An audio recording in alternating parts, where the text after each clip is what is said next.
Dish Home Ncell NTC अनि इन्डियाको मोबाइलमा पनि हामीले रिचार्ज गर्न सक्छौँ। मैले एनटिसी प्रिपेडमा ओके गरेँ। त्यसपछि यहाँनिर हाम्रो मोबाइल नम्बर राखेर सर्च गर्छु अनि तल अमाउन्ट भनेको छ कति रिचार्ज गर्न चाहेको हो त्यो अमाउन्ट पनि यहाँनिर इन्टर गर्नुहोला।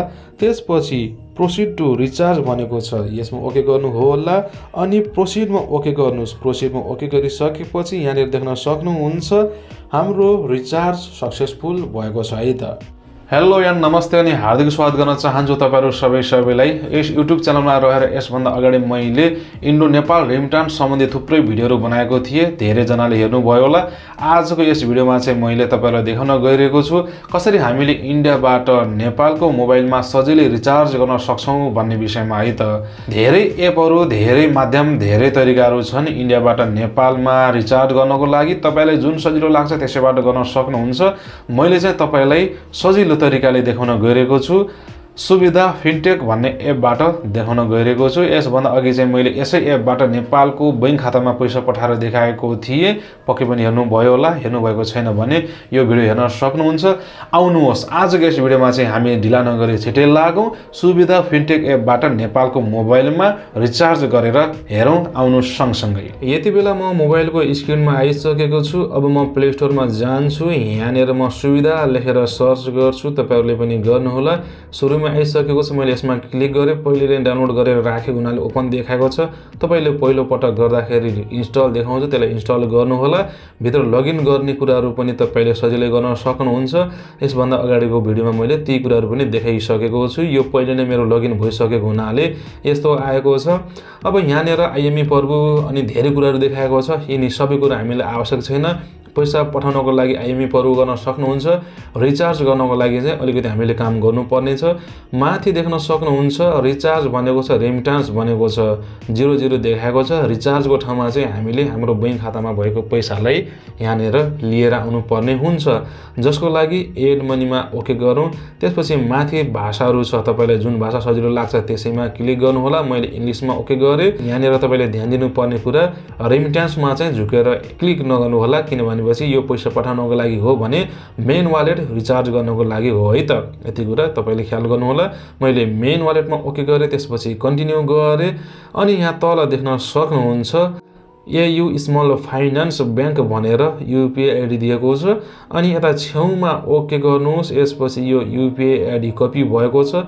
यदि भइसकेपछि अब हामी Google Pay, PhonePe, Paytm, mobile banking जेबाट पनि गर्न सक्छौँ। म जान्छु फोन पे तर्फ। यहाँ तपाईँ यो देख्न सक्नुहुन्छ सेकेन्ड अप्सनमा to bank and self account भनेको छ, यसमा ओके गर्नुहोला। त्यसपछि तल देख्न सक्नुहुन्छ to UPI ID or number भनेको छ, यसमा ओके गर्नुहोस्। त्यसपछि अघि कपी गरेको जुन युपिआई आइडी छ त्यसलाई यहाँनिर पेस्ट गर्नुहोस् अनि भेरिफाई गर्नुहोस्। भेरिफाई गरिसकेपछि प्रोसिडमा ओके गर्नुहोस्। अब कति अमाउन्ट चाहिँ हामीले नेपालको मोबाइलमा रिचार्ज गर्न चाहेको हो त्यति चाहिँ तपाईले यहाँ एड गर्नुहोला, जसको लागि मैले 100 रुपैयाँ एड गर्न गएको छु। अनि प्रोसिड टु पेमा ओके गरौँ। यति नि पेमा ओके गर्छु। त्यसपछि तपाईको जुन युपिआई पिन हुन्छ, सेपरेट पिन हुन्छ, त्यो चाहिँ ओके गर्नुहोला। यो चाहिँ सेक्युरिटी रिजनको कारणले नदेखाएर कालो कालो देखिएको होला। यो चाहिँ तपाईलाई मैले भन्नु पनि परेन होला। यति भइसकेपछि मैले अब पेमा ओके गरेँ। यहाँनिर देख्न सक्नुहुन्छ पेमेन्ट पनि सक्सेसफुल भइसकेको छ। यसलाई एउटा स्क्रिनशट पनि लिइहाल्नुहोस्, यो पनि काम लाग्छ। अनि यति भइसकेपछि यहाँनिर देख्न सक्नुहुन्छ युटिआर भनेको छ अनि यता छेउमा क्लिक गर्नुहोला, जुन 100 को मुनि छ यसमा ओके गर्नुहोला। अब हामी जान्छौँ फेरि सुविधा तर्फ अनि यहाँनिर तल देख्न सक्नुहुन्छ म्यानुअल क्रेडिट रिक्वेस्ट भनेको छ, यसमा ओके गर्नुहोला। सेलेक्ट ब्याङ्क गर्नुहोला, यो सुरुमै ओके गर्नुहोला। कति हो? 100 रुपैयाँ हो, जति हामीले एड गरेका छौँ। त्यसपछि उता कपी गरेको युटिआर नम्बर छ त्यसलाई चाहिँ यता पेस्ट गर्नुहोला। त्यसपछि सेलेक्ट पेमेन्ट मेथड भनेको छ, युपिआईमा ओके गर्नुहोला। त्यसपछि भर्खरै हामीले जुन स्क्रिनशट लिएका छौँ त्यसलाई चाहिँ यहाँनिर अपलोड गरिदिनु होला। अनि त्यसपछि तल आउनुहोस्। तल आइसकेपछि सबमिटमा ओके गर्नुहोस्। यति गरिसकेपछि 5 देखि 10 मिनटको बिचमा हाम्रो यो रिचार्ज वालेटमा चाहिँ पैसा आइसक्छ अनि त्यसपछि हामीले रिचार्ज गर्न सक्छौँ है त।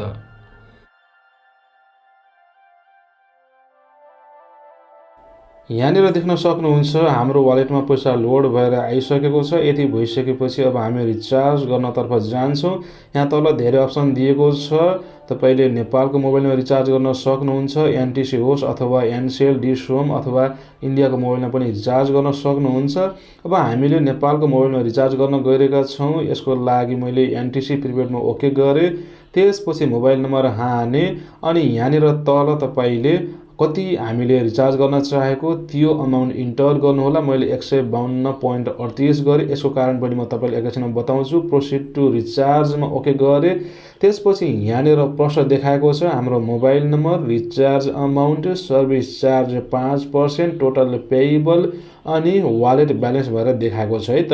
तपाईँ यो कुरामा यसरी क्लियर हुनुहोला कि हामीले इन्डियन भारू 100 रुपियाँ वालेटमा लोड गरेका हौँ, त्यो चाहिँ 160 भयो। अनि यति भइसकेपछि एउटा महत्त्वपूर्ण कुरा तपाईँले मैले अघि भनिसकेको थिएँ, 152.38 मैले किन हाने भन्दाखेरि नेपालमा रिचार्ज हुँदै गर्दाखेरि 5% चाहिँ उसले सर्भिस चार्ज भनेर काटेको छ।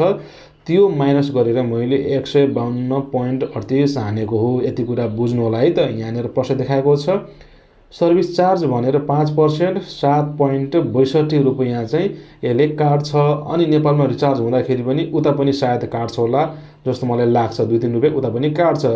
अब यति कुरामा हामी सबै क्लियर भइसकेपछि अब तल देख्न सक्नुहुन्छ प्रोसिड भनेको छ। प्रोसिडमा ओके गरौँ।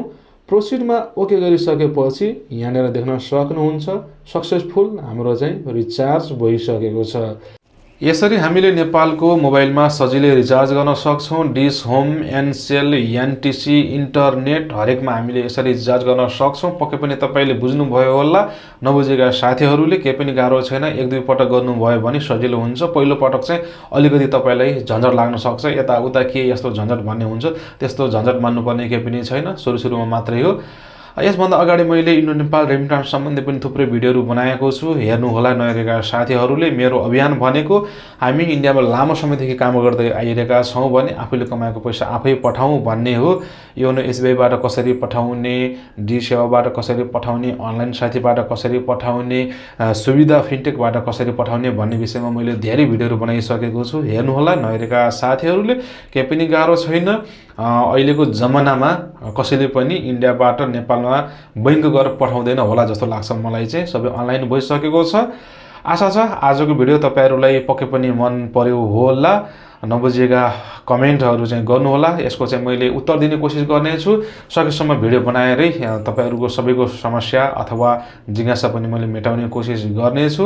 यसै गरी अरू भिडियोमा हाम्रो भेट हुने नै छ। आजको लागि हवस् त, नमस्ते।